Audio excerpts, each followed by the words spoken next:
Hey everybody, it's Farmer Teddy here at the John C. Campbell Folk School Gardens for another quick garden tour. Today I'm going to focus on our summer vegetable crop production. There's a lot going on around the garden. The flowers are still doing well and the craft and dye plants are doing well. But since it's been so hot, we've got a lot to show in terms of ripe fruit in the vegetables. So let's focus on that today. So I'll just dive right in. We've got a little bit of color showing up on the peppers, which is always exciting. Let's take a quick walk down here. So I grew a bunch of different varieties of peppers this year, and some hot, some sweet. And this variety in front of me is one of my favorite hot pepper varieties. It's a Chinese paper lantern. As you can see, the plants are huge. They're almost up to my shoulder. And towards the bottom, they're just loaded with green fruit. Usually get maybe 100 per plant off of this. On my right, these are all the sweet peppers. These are kind of snacking peppers. And it's still just green fruit though. Same thing with the bell peppers down there. These peppers on my left, these are Thai hot pepper, covered in green fruit and maybe a little bit of red down there. The main pepper I've been picking over the past couple weeks or so are these Shishito Peppers. If you're not familiar with them, they're kind of like a very mildly hot green pepper that's perfect for just frying up real quick with salt and pepper, or any spices you really prefer. Just with some, I usually do it with oil or butter. So taking a look at our tomatoes now. I grew two types of slicing tomatoes this year. Black Crim, which is a dark purple type, like that. And Big Beef, which is here on the right, these typical kind of red slicing tomatoes. And as you could probably see, we got just a massive amount of ripe fruit. Been picking every day, but it's pretty tough to keep up at this point. But all these tomatoes are getting eaten and going to hungry mouths, so that makes me happy. I also grow some cherry and grape tomatoes, which you can see over here. Plants are a good bit bigger. This variety on the right is Sun Gold, and it's a cherry tomato with just some great tasting bright orange tomatoes. Lots of green fruit still on there for later in the season, but I've been picking a lot of these. And then I've got some, these are speckled Roman paste tomatoes, which are just a really neat color and one of my favorite varieties. I've been growing this variety for several years at this point. It's one of my favorites. And then this grape tomato here, this is Honey Bunch grape. Plants are huge. They're just covered in green fruit and also ripe fruit, as you can see. Tons and tons of delicious grape tomatoes. Okay, and then we've got Juliet here, which is probably my favorite tomato. Gives you these nice, they're like plum tomatoes or two-bite tomatoes.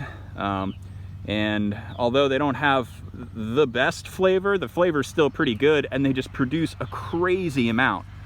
So, and they're very disease resistant, so I like growing these ones.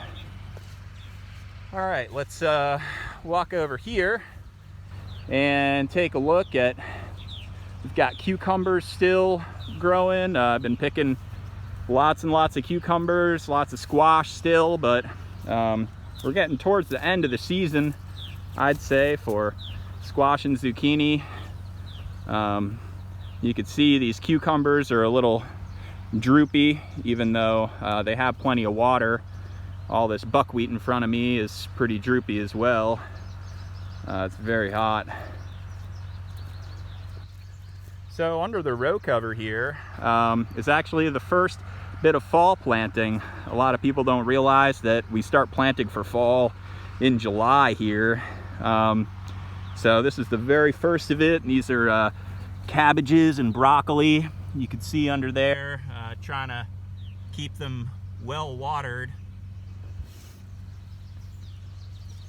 Okay, and then finally down here we've got some eggplant. I've been picking a lot of this mini eggplant. Fairy Tale is the variety.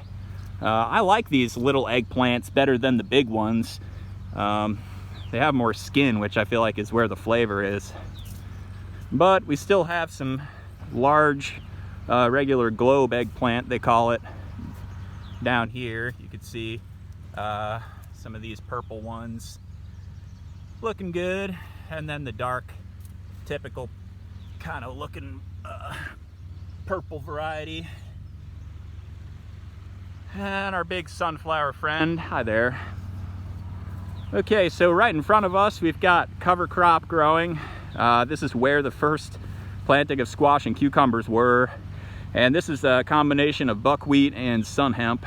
So hopefully that'll grow, and then I'll put in another crop, another cover crop going into the fall. And then over here in front of us we've got the winter squash field.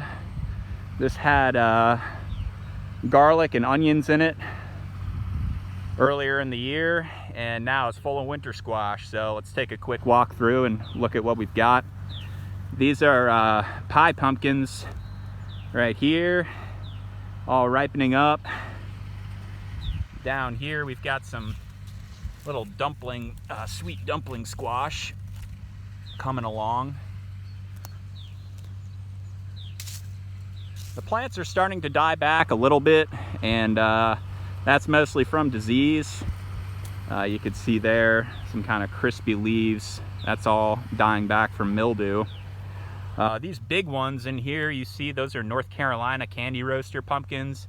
They get big and kind of weird and orange and warty later in the season. They take a long time.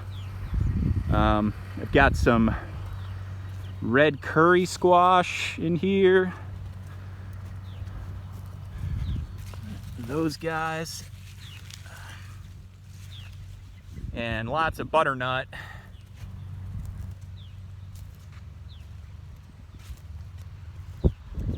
And then got a few other varieties you can't see, but I've got this Long Island cheese, which is always one of my favorites. Right here, these kind of flat tan pumpkins. And then here on the end we've got our okra. This is a red type of okra. It's called red burgundy, and we're just starting to get okra in there. So I'll be harvesting that next week.